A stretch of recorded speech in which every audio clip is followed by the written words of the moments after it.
I'm fine.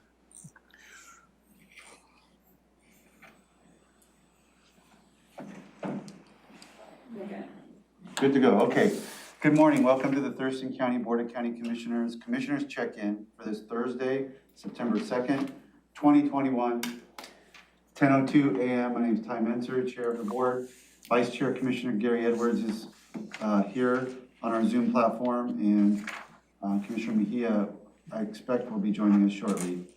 We are here for up to an hour and a half. We may not need all that time, but to cover some couple of standing items, nothing specific in particular. The public is invited to join us through our live stream on the Thurston County YouTube channel. And we have a quorum, so we'll just get started. The first item is for commissioners to report to seatmates on any goings on your external boards and commissions. Commissioner Edwards. Well, I think what I'd say is nothing of note on any of them that, they're pretty routine, except when they're not. And so far, this last go around, everything was pretty routine. So I'll just let it go at that. Okay. But I'll certainly answer any questions anybody has.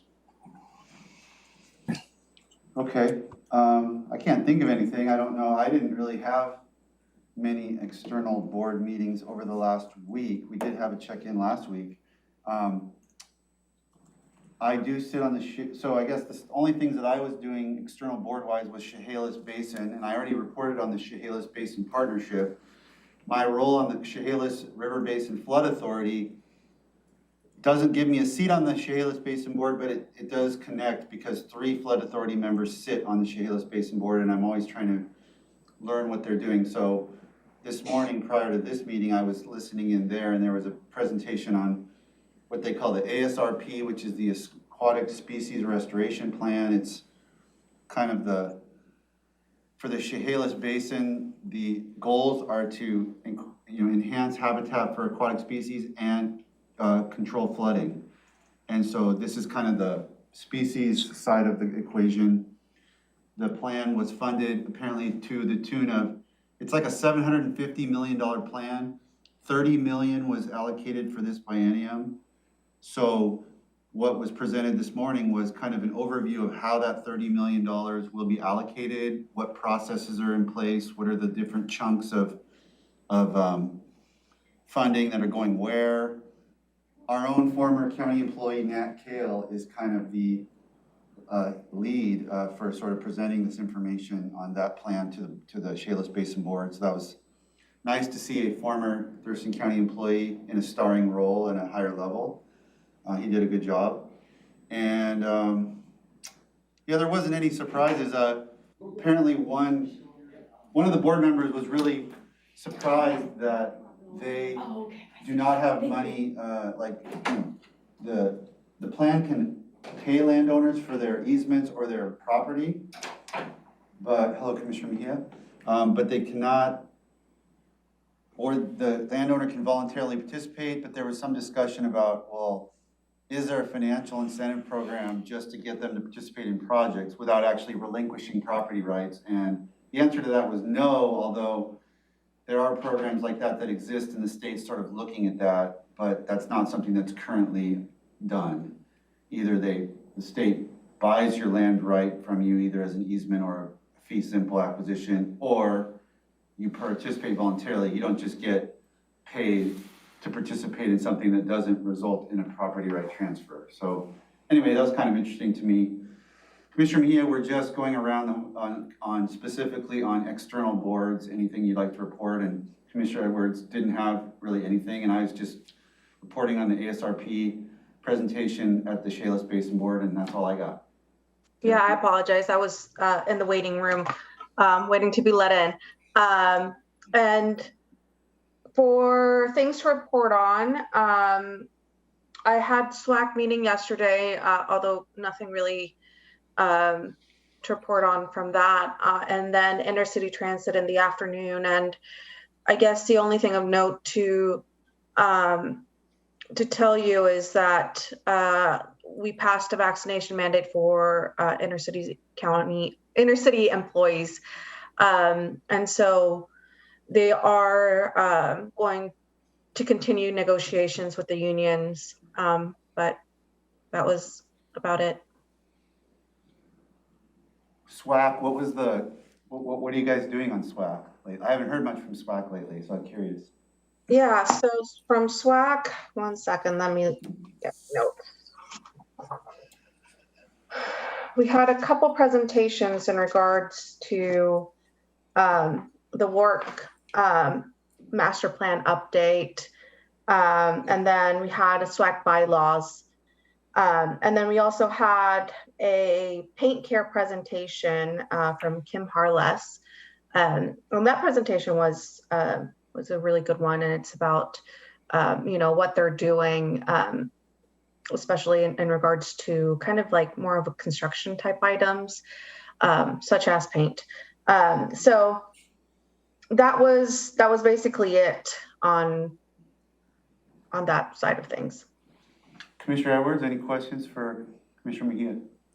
Well, Commissioner Mejia brought up the vaccination mandate deal. So I'll just ask, how are we coming as far as county employees? I think at that last meeting we discussed it.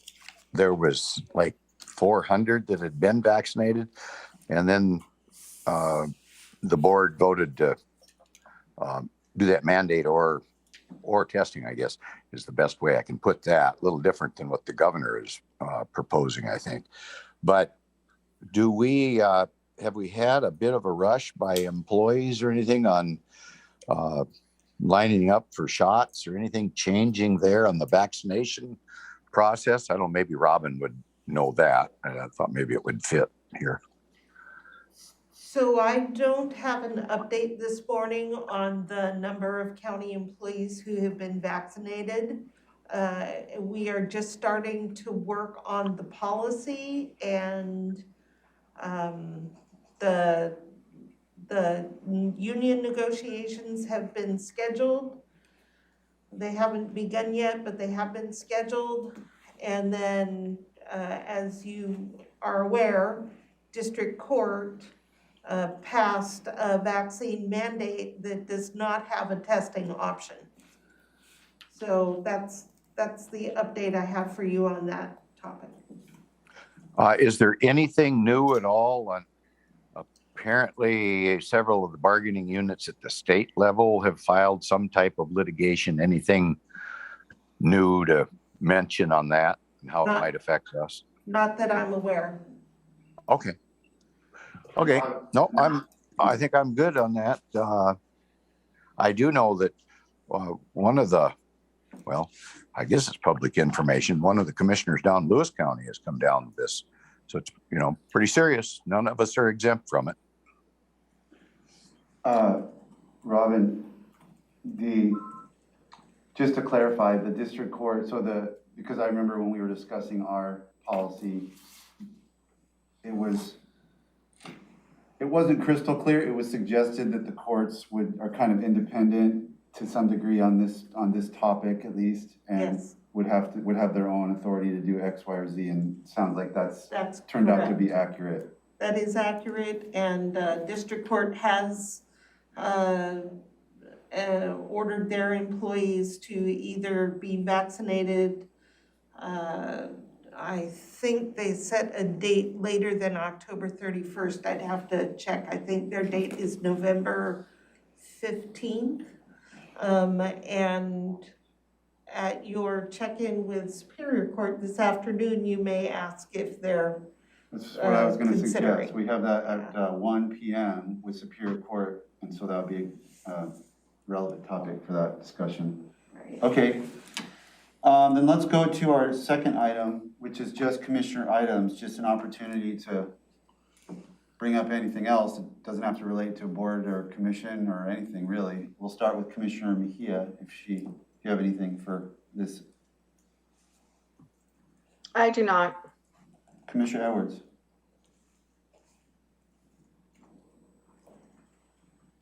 A commissioner item? You're usually good for a commissioner item or two.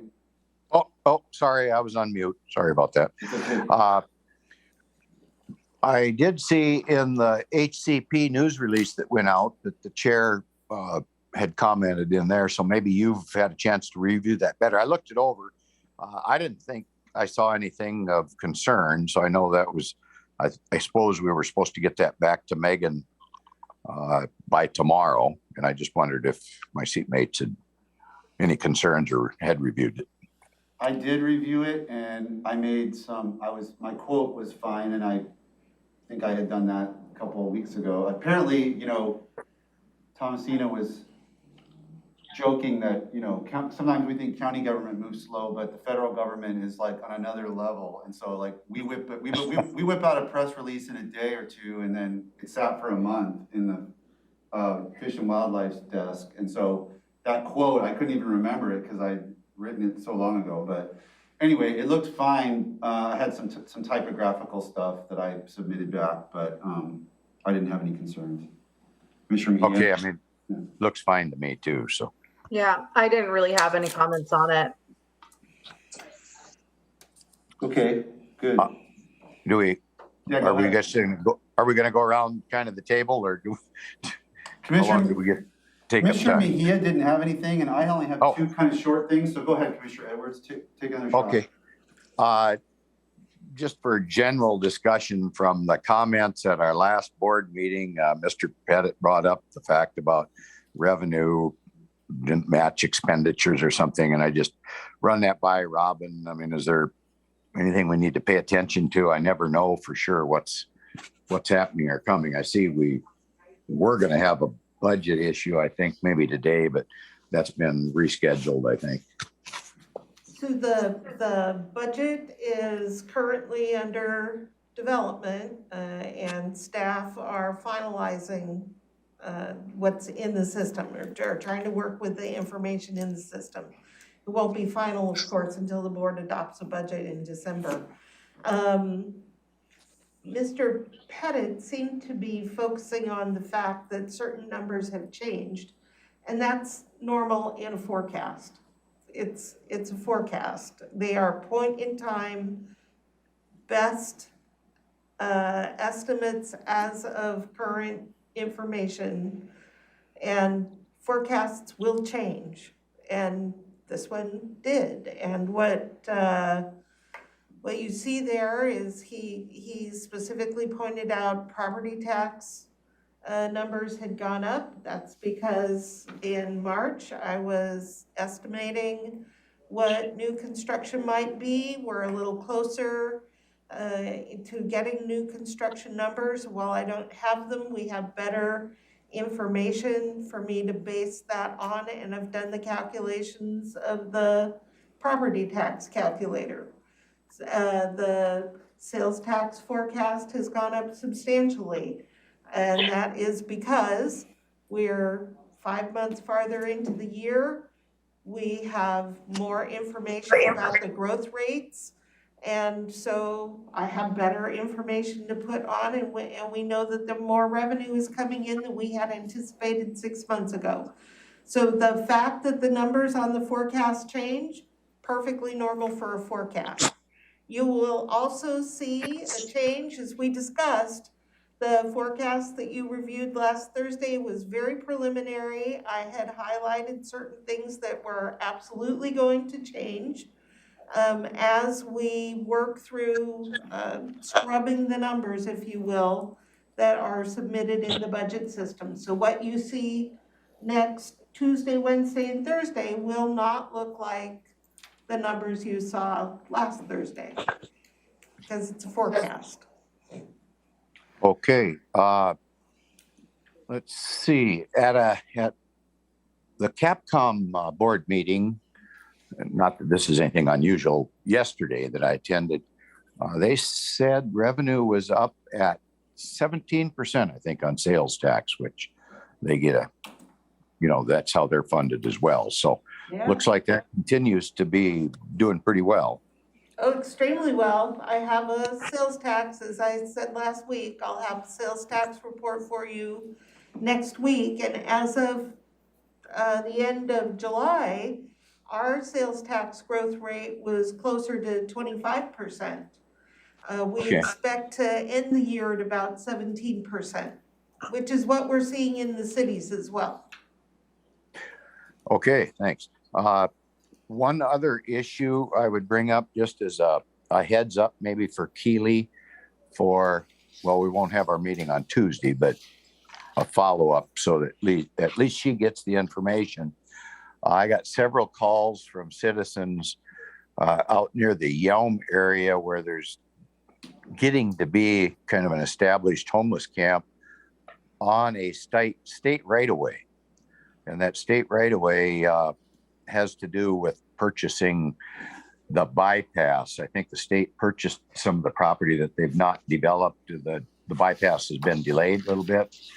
And apparently some of our folks are making house calls, if you will, assisting some of those folks. And what the aggravation from the citizenry was about was the continuation of garbage being dumped out on the roadway apparently from that camp. I don't know any more about it than that. I think Yelm is working on it.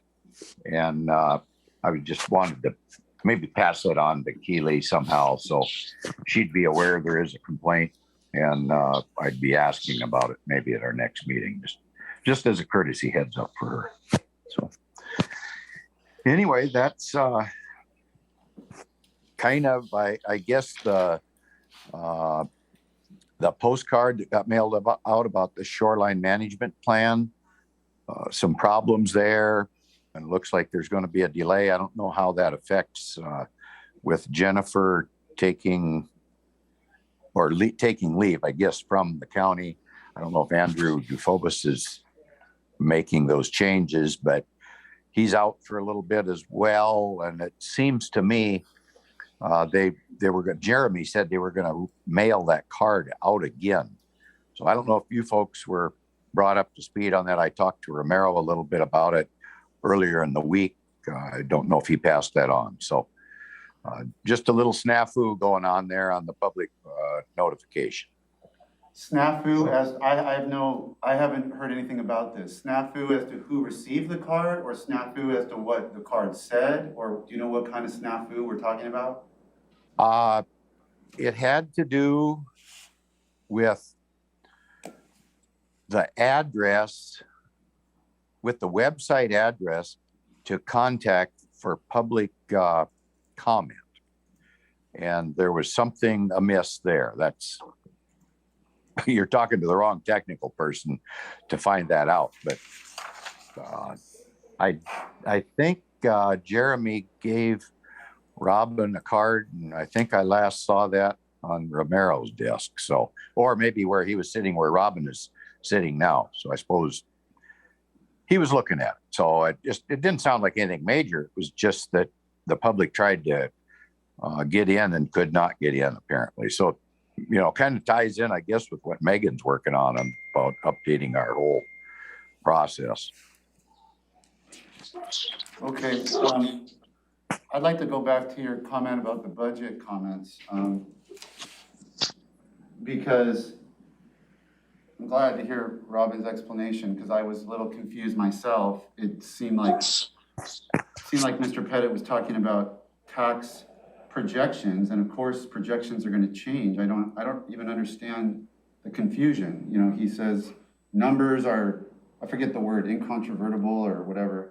Like, no, they're not if they're being forecast and projected. And so I was not sure if I was missing an element of what his complaint was or not, but sounds like I wasn't. I just don't agree that numbers aren't going to change if you're trying to deal with the ongoing forecast for the budget. It's one of the tricky things about budgeting. But it's built into how it works. Yeah, go ahead, Commissioner. I guess what I thought it had to do more with the revenue didn't match in the expenditure or something. I have to say I'm no expert on it, so I depend on Robin being able to explain that to us. Sure. So I'm glad you said that, because that jogs my memory. Mr. Pettit did mention that there is a revenue for Blake and not a corresponding line item on the expenditure side. That's because we have already booked the expenditures for Blake and it's in the base. And the revenue that's coming in has not come yet from the state and will be one time, so it's called out on a separate line. I could certainly blend that into the base, but it seems to be more straightforward to call it out so that you can see the one-time nature of that expenditure or the revenue, the revenue. And I'm glad you brought that up too, because that's a more to me, that's a more understandable confusion that he had of why that, because I remember he was talking about, you can't just have $1 million sitting in a fund somewhere but. Right.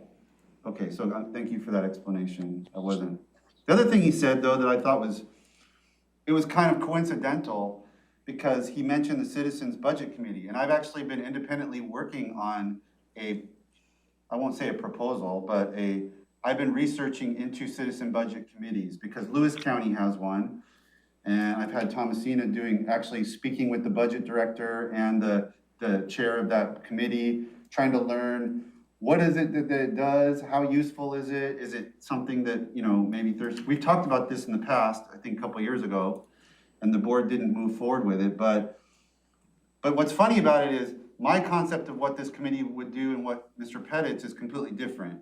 He's basically seeing it as a replacement for our own budget staff, which I don't understand. He says, you guys don't have financial background, that's true. So you need experts from the community to sit on the budget committee, on the citizen advisory committee and provide all this information. And that's why we have, in my point of view, that's why the commissioners hire budget staff experts to do those things. So my idea is more that the Citizen Advisory Committee would be more on a policy level, making recommendations about allocation at a high level, not accounting and financial, revenue projections and things like that. That's why we have a budget staff. But the Citizen Advisory Committee role is much more at a community priorities for policy level decisions and allocations. And I am interested in that, and I may be making a proposal to the board on that.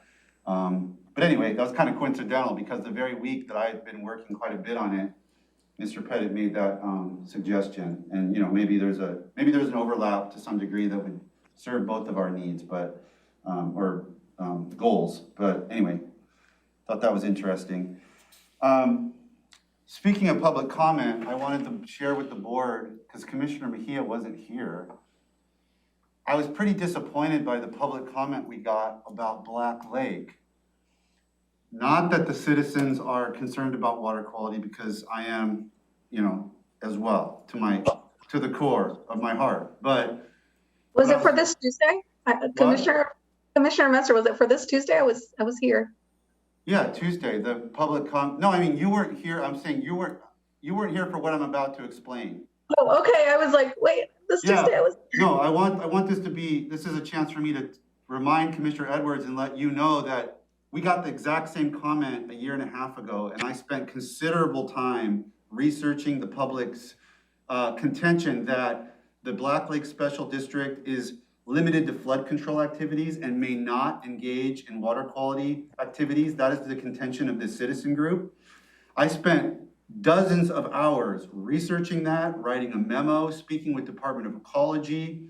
I wrote them a memo. I sent that letter out to all the people citizens that had contacted me, including all the people on the Citizens for a Clean Black Lake whose addresses I had.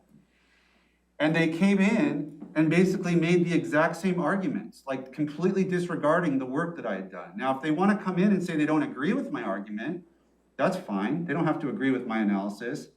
But I felt a little bit disrespected that they came in and acted like I'd never done that work or given them that information. I wrote the memo that basically, I don't know if it's right or wrong, but Department of Ecology pointed me to 3 or 4 statutes that if you read the statutory scheme holistically, it might look like in one area that these special districts are limited to flood control, but there are other statutes referenced in that main statute that expand their ability, and it's ecology's 100% position that they are permitted to engage in water quality activities. Now, you know, whether those are good activities or bad or whatever, that's a different question. So I'm not upset about that part. I'm upset that they came in calling it a flood control district and arguing that we have to disband it because the law does not allow them to do anything but flood control. That is simply not true. And if it is true, it's going to have to be decided by the ecology or the Supreme Court, not the county commissioners. So I just wanted Commissioner Mejia to be aware of that. I actually am happy to provide a copy of the letter, because I don't know if you guys are getting contacted by citizens and you might want to make reference to the work that I did. Happy to share that so that you have it to reference or agree with or not agree with. You don't have to agree with it, but I did my best to try to figure out whether or not what they were saying is true, because if you read one piece, it looks like, oh yeah, this is a flood control oriented district. But it says, like I say, it cross-references other statutes, and there are other statutes that have to be read together, and that's always the case with the law. It's a little more complicated. You can't just pull one statement out of context and think you've got the answer. And anyway, so I just wanted everybody to be aware of that. The law does not seem to support the contention that Black Lake Special District is limited to flood control related activities and may not do water quality. Whether they should be doing what they're doing is for their district commissioners and community to decide, but I have a lot of information for the board if they want to see it. So I wanted to just mention that. Could I do a follow-up on that then, Chair? Yes, sir. Yeah, I remember that research that you did on that. And I think you're right on target, and why those folks maybe have chose to bypass that. I don't know the answer to that, but what kind of bothered me about that whole thing was it made it almost sound like this was 3 commissioners out there, apparently from that district, and that they were running the show. And the way I remember it, it seems to me there were the members of that whole Black Lake district, the majority were in favor of doing what they did, if I remember right. And I know disbanding or something that this group was talking about doing this past Tuesday. I don't know how that would fit and what would happen to the $1 million bond and all that kind of thing. So I'm glad you're bringing up the fact that you did have that research kind of in your pocket, so to speak. So anyway, I just hate to see the county.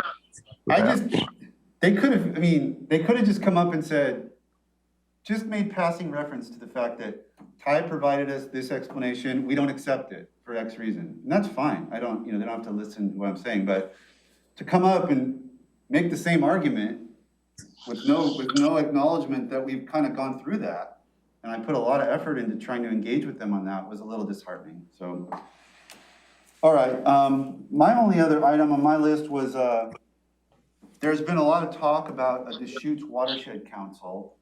This would be kind of like the Nisqually River Council. It's come up in a number of quarters in the last 6 months. One is it was in our watershed plan that didn't quite make it over the finish line, the Stream Flow Restoration Act plan. After that didn't make it over the finish line, a group of stakeholders, including Squaxin Island Tribe and the DIRT group, the Deschutes Estuary Restoration Group or whatever, they came to me and said, well, we understand that the plan didn't make it, but one of the elements of the plan was with the formation of a Deschutes Watershed Council. Why won't nobody disagreed about that? Why don't we just do that anyway? Just the fact that we're not required to do it because the plan didn't get approved doesn't mean it's not a good idea that we shouldn't do. And I said, well, that's a pretty good argument, I guess. So Ramiro and I were kind of talking about, well, where would something like this live? How would the county support it?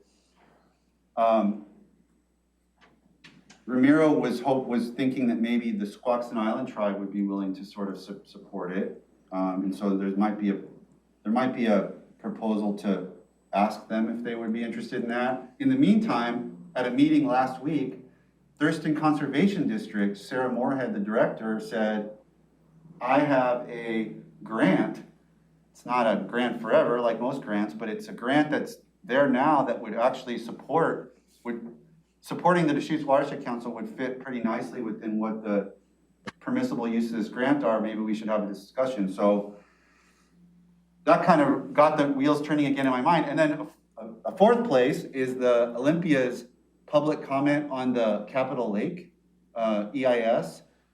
They had a very lengthy resolution, and one of the things that they included in their resolution was their desire to see this Deschutes Watershed Council form. So it just seems like everywhere I go, there's a lot of support for this. And so but it kind of rests with the county, I think, or county in partnership with the tribe to get it moving. So I'm just throwing this out there for the board to chew on, because I think at some point we should look at how we might be able to get this going. And our staff, certain key staff members of our water resource team have also advocated in favor of this. So I'm not really hearing, other than just the logistics of how to administrate it, I haven't heard anybody that's not fully supportive, including Tumwater. Yep, go ahead, Commissioner. Okay. When you talk about the possibility of funding something like this, I know stormwater oftentimes gets, they've got a lot on their plate. I don't know how they're doing budgetary, but I do think the stormwater fund, I think it's eligible for this type of an activity because so much stormwater runoff goes into the river. So just something to think about there. But you've kind of piqued an interest on the lake issue. When that issue first started, well, it's been kicked around for a long time, but one of the deciding factors, apparently, as this thing was to move forward, was what the Army Corps of Engineers was the authority they had or didn't have, or to remove maybe that spillway or that dam area there, and then they said they weren't going to remove it. So in sharing your activities with that organization, does that ever come up? Is that an issue anymore, or was that rectified? That hasn't come up in recent meetings, so I'm not sure the answer to that. Okay. Commissioner Mejia, go ahead. I do have two questions in regards, just if you're done, Commissioner Menser. Yes. Robin, what's the update on Blake? Update on Blake is that Funding. Right. So we seem to be very close to an agreement with the AOC. Elizabeth has been working with the Attorney Association that's working in turn with the AOC. They have the very complicated contract that they had sent out has been withdrawn. There's a much simpler proposal on the table. The money is not earmarked. The LFO money is not split between Superior and District Court. It's just an amount of money that would come to the county, and then also the administrative money. A lot of the clauses that we found problematic have been taken out. So we're just waiting for the final agreements between the attorneys who are representing us and the AOC to get worked out. So we're very close to having what is much closer to an interlocal agreement for the board to sign off on so we can get the funding. At this time, they are not considering redoing the allocation. The allocation methods don't make sense, but I don't think that those are going to be redone. But these agreements do allow for, once the money is spent or we're getting close to the end of the state fiscal year, the AOC may reallocate money so that it's all the money that the legislature has appropriated is used. Then I believe that there's a lawsuit in King County that I do not know a lot about, that's kind of percolating on this issue, that I'm not sure where we're at on that yet. But we're getting much closer to a contract with AOC. Perfect. Funding, I will add though, funding from the State Office of Public Defense is much more easily defined. We are going to receive $260,000 a year. That's the Thurston County share. Again, it doesn't come close to covering what the expense is going to be, but we know we're going to get that much money for the next 2 years from the state, specifically for public defense. Okay, that's So- good to So let's say that's 2 lawyers. Yeah. You don't think that 2 lawyers from a purely public defense standpoint can handle the Blake cases? The estimate that we have from public defense, and I can't say just off the top of my head how much it is, but it's more than that. Okay. Perfect, thank you. And then another thing I wanted to talk to both the commissioners was in regards to septics. And I would actually like if we could have a community task force on this issue. I've talked to several community members about it. It's something that there's a lot of public interest on it. And at this point, I just feel like the best way to move forward is having that community task force with different members to get our rates up, of compliance up. So kind of wanted to pick everyone's brain on how they feel about that.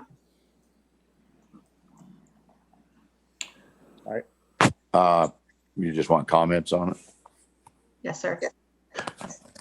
I don't know,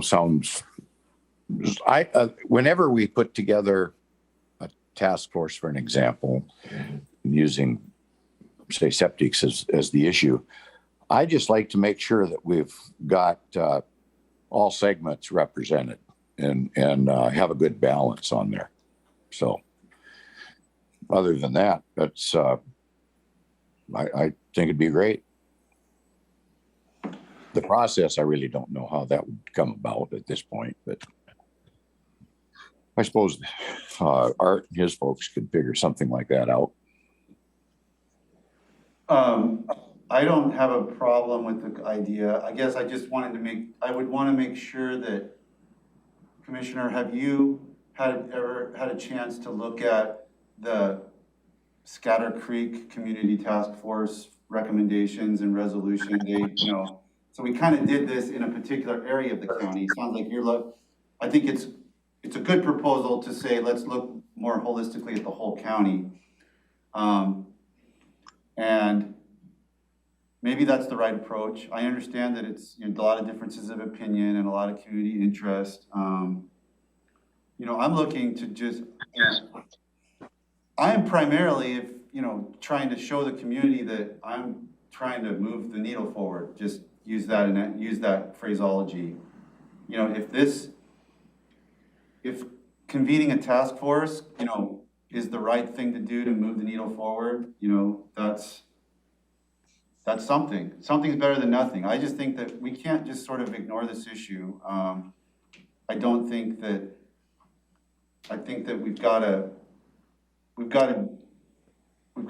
proceed differently than we have in the past in order to just sort of make sure we're properly managing water resources. And so I'm open to every good idea that moves the needle forward in some way. So I guess my answer, that's a long-winded way to say, yeah, I'd probably be supportive of what you're saying. Go ahead, Robin. May I ask, what would the task force do? I think in general, just come up with, a plan that the commissioners can get on board with. And not only that, but getting a lot of community input. and I feel right now a lot of the citizens I've spoken to all around the county. I mean, this have been Shoreline and South County and environmentalists and as well as real estate. They feel kind of frustrated and unheard, and they all have fantastic ideas, and that's why I was like, okay, well, maybe we can just get all these ideas and in a setting where we can all talk about it, and get something together.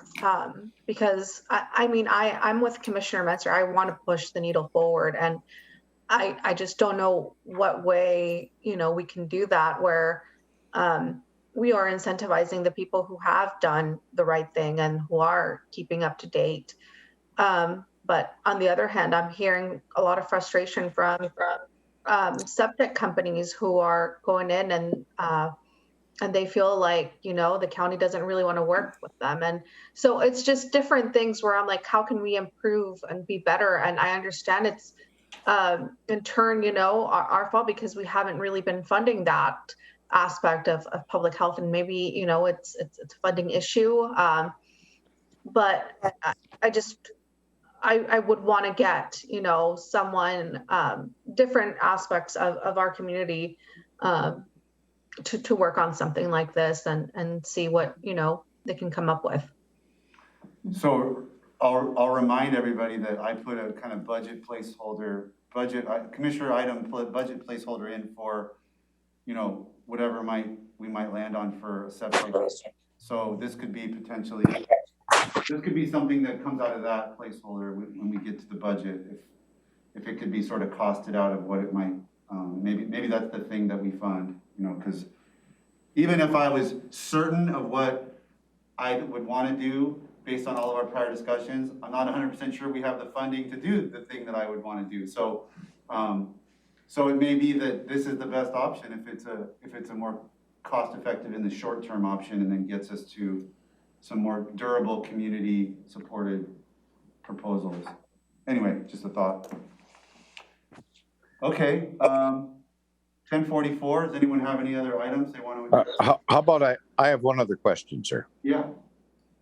And this would be kind of for Robin.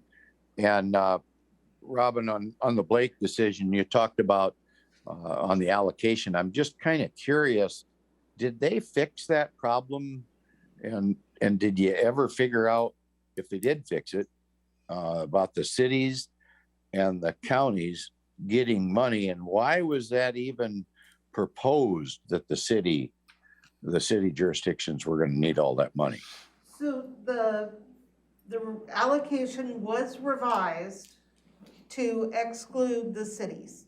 And I have no idea why they included the cities to start with. And I guess that, we're focused on other areas that need to be fixed. And as long as the cities are not receiving any of the money, we're moving on to the next point. But, Yeah. but the cities are no longer included in the allocation. It is now only for counties. And I'm glad to hear that.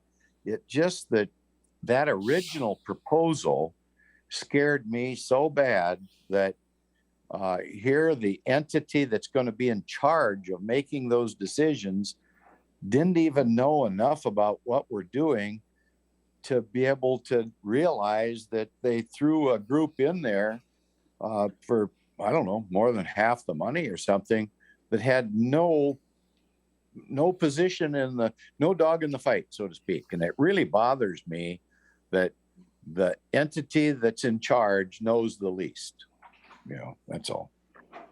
So I'm glad to hear they took it out. But it just makes me pay attention a little more to when they propose something. Boy, how did they ever come up with that one? So, just got to pay attention to it is all. Yeah. Thanks. We've got the Association of Clerks, the Auditors Association, WASAC, the Prosecutors Association are all paying close attention to what's coming out of AOC on this topic. Okay, thank you. That's Carefully that's watch. about it for me. Good to go, Commissioner Mejia? Okay, thank you. This was a good discussion this morning. We're adjourned. We'll be back at 1 p.m. for Superior Court update. Thank you.